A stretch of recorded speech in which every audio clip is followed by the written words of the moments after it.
Ever scroll through your phone and bam, some ad for a thing you never even knew existed pops up? Yeah. And next thing you know, you're like hitting that add to cart button. Oh, yeah. Like, how does that even happen? Right. Well, today we're going deep on the psychology behind those moments. Oh. We're going to crack open the book, Copywriting by Drew Eric Whitman. Oh, okay. See how advertising really, really works. I love this book. Yeah. It's so fascinating because, like, we see thousands of ads every day, right? Right. But we never really stop to think about, like, how they're influencing our decisions. Yeah, for sure. And this book kind of, like, pulls back the curtain on, like, all the strategies that, like, top ad agencies use. Yeah, it's like we're getting a sneak peek behind the curtain. Yeah, I guess. Into, like, the wizard's workshop. Yes. Copywriting goes deep on, like, the primal desires that make us tick as consumers. Right. Whitman calls them the life force 8. Yes, the core desires that drive so much of human behavior. Right. You know, survival enjoyment of food and beverages, freedom from fear and danger. It's like the desire for companionship, wanting like comfortable living conditions, drive to feel superior, keeping up with the Joneses. Oh, yeah, keeping up with the Joneses for sure. And care and protection of loved ones. Yeah, that's huge. It's like the whole gamut. It is. It's really wild to think about. But it's true, like, you see those ads, like the flashy ads for luxury cars. Oh, yeah. And it's tapping directly into those desires. Right. For comfort, for status. Yeah. Making you feel like, oh, if I have this car, then I've made it. Right, exactly. And even like think about those ads for like juicy burgers. Oh, yeah. Or like ice cold drinks on a hot day. Yeah. It's like playing on our basic needs, right? Yeah. For enjoyment and satisfaction. Yeah, totally. Advertisers know like these desires are just like so ingrained in us and they use it to their advantage. Yeah, so it's not even really about the product itself. It's more about the feeling. Yeah. The aspiration that the product represents. Precisely. They're selling you a feeling. Yeah. A lifestyle. It's a sense of belonging. Yeah. Or even like a sense of relief from fear. Oh, you mentioned fear. The book talks about how fear can be like a powerful motivator. Oh, yeah. Fear is incredibly effective. Yeah. But it's like a delicate balance. Right. You know, Copywriting points to this example of like the Bloxam anti-mite mattress covers. Yeah, I've seen those. Have you seen those? Yeah. They make you think about like all those microscopic creatures lurking in your mattress. Stop. Trigger the fear of like allergies or even disease. Okay, you're totally creeping me out now. I know, right? I can totally see how that would make someone run out and buy those mattress covers. Yeah. Like immediately. Right. But you can go overboard with the fear factor, right? Absolutely. The book cautions against using too much fear Like, because it can be paralyzing. right. The key is to present the fear and then immediately offer a solution, Okay. your product. So create the problem and then swoop in with the solution. Yeah, Pretty smart. it's a classic tactic. Plays on our natural desire to feel safe and protected. Right. It all makes sense now. Yeah. The book also talks about this idea of egomorphing, Egomorphing. which sounds kind of sci-fi. Yeah, it might sound futuristic, Right. but it's actually a very common tactic. Okay. Essentially, egomorphing is about using advertising to make us buy things Okay. that enhance our self-image. Okay. So think about like ads for athletic wear Okay. featuring super fit models. Oh, yeah. Right. Like if I wear those leggings, I would suddenly be able to run a marathon. Right, exactly. They're not selling you the clothes. Right. They're selling you the image Right. of fitness and health. Got it. Like the classic Marlboro Man ads are another great example. Oh, yeah. They weren't selling cigarettes. Right. They were selling a vision Okay. of rugged masculinity and freedom. Oh, yeah. So we're not buying things for what they are, Right. but for the image or the feeling that they project. Often, yes. Okay. We want to feel good about ourselves. And advertisers tap into that Okay. by associating their products with like desirable qualities Got it. or lifestyles. Okay. I'm starting to see the pattern here. Yeah. This brings up another concept from the book, the transfer principle, Transfer. which is all about associating products with respected figures to boost credibility. Yeah. It's all about borrowing authority. Okay. Think proactive, using celebrities like Jessica Simpson to promote their acne treatment. Oh, yeah.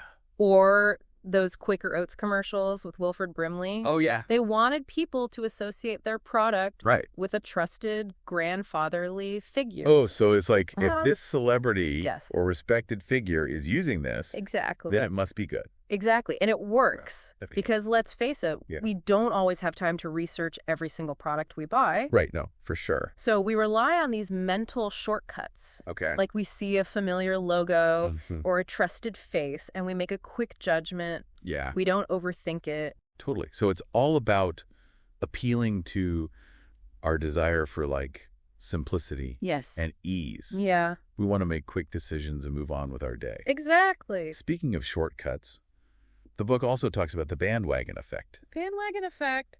This one seems pretty straightforward. Yeah, this one plays on our deep-seated need to belong. Okay. It's the everybody's doing it, so you should too approach. Oh, I know this one. Yeah. It's like those ads that are like millions of satisfied customers. Can't be wrong. Exactly. They're making you think, if everyone else loves it, I must be missing out. Right. It taps into that fear of being left behind. Yeah, totally. The book highlights some really effective examples. Okay, like what? Like Walgreens claiming to be the pharmacy America trusts. Oh, yeah. Or those Jif peanut butter commercials that say, choosy moms, choose Jif. Oh, yeah, I remember those. Right. So they're leveraging our desire to fit in. Totally. And make the right choices. Yep.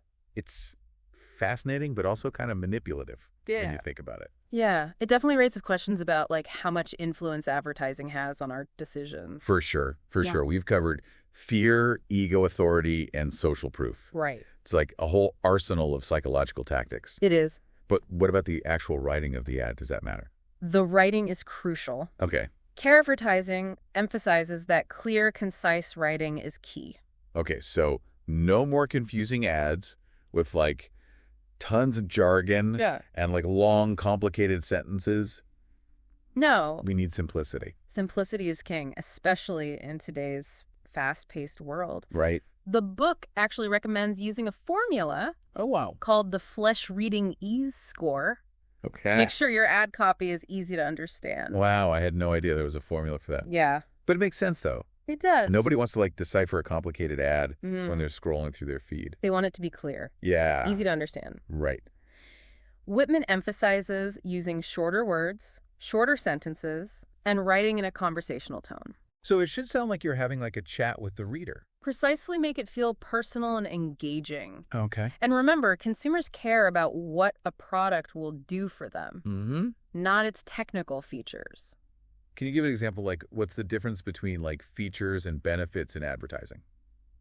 So think about like ads for shovels. Okay. Like a feature might be that the shovel is made of durable steel with an ergonomic handle. Right. But the benefit is that it lets you easily plant beautiful flowers to enhance your garden. Ah, okay. So it's not about the shovel's components. Right. It's about the beautiful garden that the shovel helps you create. You're painting a picture for the consumer, showing them how the product enhances their life. Got it. Okay. I'm starting to think I could write a killer ad myself. I think you could. But what about those testimonials you see everywhere? Testimonials. Do those really work? Testimonials work wonders. Okay. Because people are more likely to trust the experiences of others, especially if they see themselves in those stories. So it's like, hey, look. Yeah. Other people just like you love this product. Exactly. So you will too. You got it. Okay. And the book provides specific advice on how to solicit and use testimonials effectively. So what's the secret? So instead of just asking for general feedback, you could ask specific questions like, what was your biggest frustration before using our product? Or what surprised you the most about our service? So you're essentially like guiding them toward giving you the most compelling testimonials. Exactly. You want testimonials that address common pain points and offer relatable solutions that resonate with potential customers. So it's about strategically crafting those testimonials to be as persuasive as possible. Exactly. And another way to make your ad copy pop is by using power visual adjectives. Ooh, power visual adjectives. I remember this from the book. Yes. It's about using vivid language to create a mental image for the reader, right? Exactly. It's about making those words jump off the page and bring the product to life in a way that resonates with the reader's senses. Like that example in the book about selling soap. Right. Using words like intoxicating aroma. Yes. Fresh picked oranges. Yeah. Creamy coconut milk. Exactly. It's about transporting the reader to a sensory experience, even for something as simple as soap. It's amazing how much power words have Yeah. to influence our perceptions Yeah. and decisions. Totally. But even with the most captivating ad copy, Right. you still got to get people to take action. Right. That's where the book's advice on battling human inertia comes in. Okay, so what's the secret to overcoming that inertia?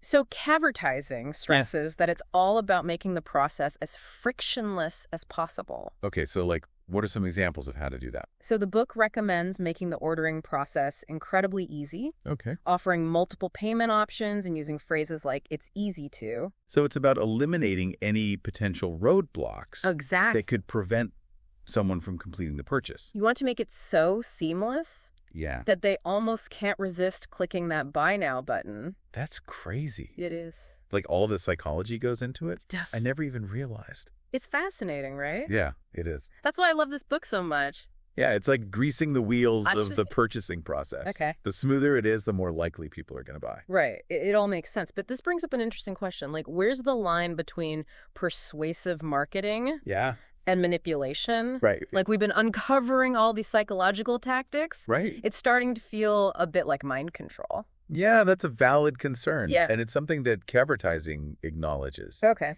The book emphasizes the importance of like using these techniques responsibly, Okay. focusing on products that genuinely benefit consumers Right. and being transparent about your claims. So it's like any tool, it can be used for good or bad. Exactly. It all comes down to the intentions of the advertiser. Right. And as consumers, we have a responsibility Okay. to be aware of these tactics Right. so we can make informed choices. It's like we're being given a secret decoder ring Yes. for advertising. Exactly. But there's more to advertising than just revealing these tactics. Right. The book also goes into like strategies for effectively structuring your message. Right. Copywriting stresses the importance of message organization. Okay. It's about making sure your message is clear, easy to follow, and memorable. So no more confusing ads with like a million different things going on. Simplicity is key, especially in today's information overload. Right. The book even suggests using a formula called the Flesch Reading Ease score There it is again. to evaluate how easy your writing is to understand. I'm realizing there's so much more science behind advertising There is. than I ever imagined. It's a science. Yeah, it's not just about coming up with like catchy slogans. It's like a whole strategic process. It's strategic, absolutely. And speaking of strategy, the book also talks about the power of using evidence to back up your claims. So you're saying it's not enough to just make a bold claim. No. You have to back it up You got to back it up. with something concrete. Exactly. Consumers are more savvy than ever before. Right. They want proof. Okay. Think about it. Like, if you were considering buying a new laptop, Okay. would you be more swayed by an ad that simply said, "This is the best laptop ever," Right. or one that provided evidence like, "This laptop has a 5-star rating for battery life and performance," Right. based on independent lab testing? Yeah, I'd be way more inclined to believe the ad with the evidence. Right. It's about like building credibility and trust. Exactly. But that makes me wonder, what about those ads that use expert endorsements? Oh, yeah. Like doctors recommending a particular medicine. Right. Are they always trustworthy? That's a great question. And while endorsements can be effective, it's important to remember that they don't always tell the whole story. It's crucial to look for unbiased sources of information Okay. and not rely solely on endorsements. That's good advice. Always be critical and do your research. Always. Copywriting also talks about this fascinating concept called the inoculation theory. Inoculation theory. It sounds almost medical. It is a metaphor taken from the idea of vaccines. Okay. It's the idea that by exposing people to a weak argument against their existing beliefs, Okay. you actually strengthen their resolve. Okay, that sounds a little counterintuitive. It is. How would that work in advertising? So imagine you're marketing a brand of organic cleaning products. Okay. You might say something like, "Some companies claim that harsh chemicals are necessary for effective cleaning, Okay. but we know that you can have a sparkling, clean home without compromising your family's health." Okay. So by acknowledging the opposing argument Right. and then refuting it, Yeah. you're reinforcing the consumer's belief in the benefits of organic products. So you're like preempting their doubts Yes. and then reassuring them Exactly. that their initial belief is the right one. It's a subtle way of reinforcing their conviction. Wow. Now, another key concept the book dives into is the elaboration likelihood model, or ELM. ELM. Yeah. Okay, this sounds complex. It's about how we process information Okay. and make decisions based on persuasive messages. Okay. The ELM suggests there are two main routes to attitude change. Okay. The central route and the peripheral route. So are you saying that like some ads try to appeal to our logic Yes. while others appeal to our emotions? That's a great way to put it. Okay. The central route is more about thoughtful consideration Oh, yeah. of the facts and arguments presented. Right. It's more likely to lead to lasting changes in beliefs and behaviors, Okay. but it requires effort from the consumer. Right. The peripheral route relies on emotions, associations, and cues. Okay. It's easier to influence, but the impact might be temporary. Okay, so if you're selling like a complex product, Yes. like a new car or a financial service, Right. you probably want to use the central route. You would. But if you're selling something more impulsive, like a candy bar or a new video game, Exactly. the peripheral route might be more effective. Exactly. It all depends on the product and Yeah. the target audience. Carevertising then introduces us to the work of Robert Cialdini, Yes. who is like known for his research on the science of persuasion. He is the OG. Okay. He outlines 6 key cues of influence that can trigger automatic responses in people. Okay, I'm ready to lay 'em on me. Okay. So the first is reciprocation. Reciprocation. The idea that we feel obligated to return favors. Okay. Like if a company gives you a free sample, you're more likely to buy the product, right? It's like, well, they were nice enough to give me this free sample, Right. so I should at least consider buying something. Exactly. It taps into that sense of obligation. Okay, I feel that. Then there's scarcity. Scarcity. This one is all about making something seem more desirable by making it appear rare or limited. Oh, like those limited time offer. Exactly. Or only a few left in stock messages. Exactly. They're playing on our fear of missing out. Oh, yeah. FOMO, for sure. Right. We don't want to regret not taking advantage of a special opportunity. Right. You snooze, you lose. Right. Exactly. The next cue is authority. Trust me, I'm a doctor approach. That's the one we tend to trust those we perceive as experts or authority figures. Right. That makes sense. And then there's commitment and consistency. Commitment and consistency. The idea that we're more likely to stick to our commitments. Okay. Even small ones. Yeah. Because we like to appear consistent in our beliefs and actions. So if a salesperson can get you to agree to like a small request, Yes. like trying a product sample, Exactly. you're more likely to agree to a larger request. Right. Like making a purchase later on. You got to, it's about gradually building a sense of commitment and trust. It's amazing how all these like subtle tactics It is. can influence our behavior without us even realizing it. That's why it's so important to be aware of them.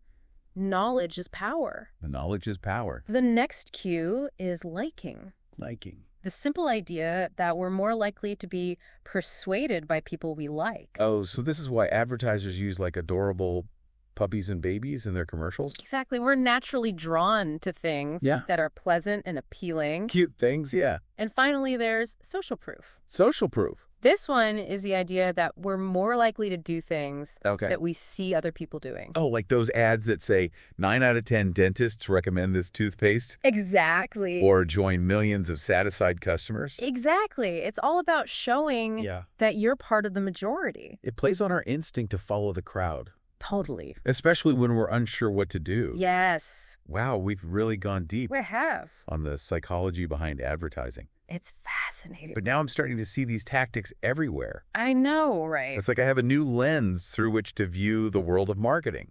And that's the power of understanding these concepts. Yeah. Advertising gives us the tools to become more discerning consumers. Right. We're not just like passive recipients No. of advertising messages. We have a choice. We can analyze them and make choices that align with our values Exactly. and our goals. We have the power to choose what we believe and what we buy. This has been incredible. Yeah. What else does advertising reveal about the inner workings of the advertising world? I feel like we've gotten like a masterclass in advertising psychology. We know. I'm seeing ads in a whole new light now. Totally. I'm recognizing all the little tactics at play. It's eye-opening, isn't it? It is. But we've only scratched the surface We have. of what advertising has to offer. Right. What else does the book like dive into? Well, for starters, the book emphasizes the power of simplicity Okay. when it comes to like crafting your message. We touched on this a little bit earlier, Yeah. but can you elaborate on what that means, like practically speaking? Yeah. So it's about using clear, concise language Okay. that's easy for anyone to understand. Got it. So think shorter words, shorter sentences. Okay.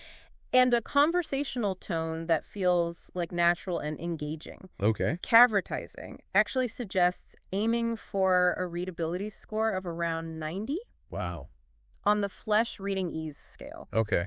It's like you're speaking directly to the reader. I'm learning so much. Good. I had no idea there was a scale Wow. for like measuring the readability of there is. advertising copy. Yeah, there's a science to everything. That's so cool. And speaking of science, Cavritizing reminds us Yeah. that consumers care more about what a product will do for them Right. than about its technical specifications. Yeah. It's about highlighting benefits over features. Right, like that shovel example. Yes, exactly. People want to know about the beautiful garden they're going to create. Right, they don't care Not about the steel. about the steel. Yeah. It's about painting a picture of how the product or service will enhance their lives, solve their problems, or fulfill their desires. So it's not just listing features, it's telling a story. Yeah, to tell a story. That connects with the reader. Exactly. On an emotional level. Make them feel something. Okay. And to make that story even more compelling, Cavritizing suggests using power visual adjective Yes. to paint vivid pictures in the reader's mind. I remember this. From the book. Using descriptive language that appeals to the senses. Yeah. Instead of saying, this soap smells good, Right. you might say, imagine the invigorating scent of fresh mint and zesty lime awakening your senses, Oh, wow. leaving you feeling refreshed and energized. Okay, yeah, I can practically smell that soak now. Right. Just from your description. Yep. But even with like the most captivating ad copy, Yes. there's still that final hurdle Right. of getting people to take action. That's where Cavritizing's advice on battling human inertia comes in. Okay, so how do we overcome that inertia? So the book emphasizes the importance of making the buying process as fictionless as possible. Okay. Think of it like paving a smooth road to the checkout cart. Okay, I like that. Make it easy. Yeah. So what are some specific ways Yeah. to smooth out that road? So the book recommends several strategies like streamlining the checkout process, Okay. offering multiple payment options, and using clear calls to action that tell people exactly what to do next. Fair. Phrases like, get yours today, or shop now and save, Right. can be very effective. So it's all about like making it as easy as possible for people to buy. Yes. Huh? Eliminate any hesitation or roadblocks. It's fascinating how much psychology goes into something as simple as like a buy now button. I know, it's incredible, right? It is. And Yeah. Cavritizing doesn't stop there. No, it doesn't. The book even dives into like the psychology of pricing. Yes. Showing how different price points Right. can influence consumer perception. It's huge. So there's more to pricing than just calculating your costs and adding a profit margin. Oh, yeah. Way more Cavritizing talks about the power of using odd pricing. Odd pricing. That's the tactic of using prices that end in a 9 or a 5. Okay. Like $9.99 or $14.95. I've noticed that. You see it all the time, right? It seems like every price tag ends in a 9. I know it's everywhere, but why does that work? Yeah, why? It's a psychological quirk. Okay. Research has shown that we tend to perceive prices ending in 9 as being significantly lower Wow. than prices ending in a 0. Yeah. Even if the difference is just a few cents. Crazy how our brains can be tricked by just a tiny little detail. I know we're all susceptible to these subtle influences. Yeah, we are. And that's why it's so important to be aware of them. Right. Another aspect of design that Cavritizing dives into is the psychology of color. That makes sense. Colors evoke different emotions They do. and associations. Different colors appeal to different people and different demographics. Okay. You know, warm colors like red and orange Yeah. tend to evoke feelings of excitement and energy, while cool colors like blue and green are often associated with calmness and trust. So choosing the right color palette for your ad Yes. is just as important as choosing the right words. Absolutely. The colors you use can subtly influence Wow. how people perceive your brand and your message. This has been so eye-opening. I'm glad. This whole exploration of the world of advertising. We've covered so much. We have. From the psychology of persuasion to like pricing and color. The whole gamut. But I have one final question. Okay, shoot. What's the significance of the book's title, Catvertising? It's so clever. It is. It's a clever play on words that sums up the book's core message. Okay. It's about using the principles of advertising psychology to create ads that convert, Yep. ads that make people take action and ultimately generate revenue. So it's not just about being creative or artistic. No. It's about using a strategic, data-driven approach Yes. to achieve specific business goals. Precisely. It's about understanding the psychology of your target audience and crafting messages that resonate with their deepest desires and motivations. This deep dive into advertising has been incredible. That's a great book. I feel like I've been given a backstage pass to the world of advertising. Yeah. And learned all the secrets of the trade. Now you can use them for good. I'm going to use my powers for good. Yes. And now that we know these secrets, Yes. we can look at advertising with a more discerning eye. Absolutely. We can spot those psychological triggers. Yes. And make more informed choices as consumers. You got it. It's empowering to know that we're not just passive recipients of advertising messages. Oh, it's a choice. We can decode those messages and make decisions that align with our values and goals. It's all about awareness. Well, this wraps up our deep dive into advertising. Sad to see it go. I know, me too. We covered a lot today, but it's really just the tip of the iceberg. It is. This book is packed with even more insights and strategies. Oh, wow. We encourage you to check it out. But in the meantime, keep those psychological triggers in mind. Yes. As you navigate the world of advertising. Be aware. Be aware, exactly. Thanks for joining us on this deep dive. Yes, thank you. Into the fascinating world of advertising psychology.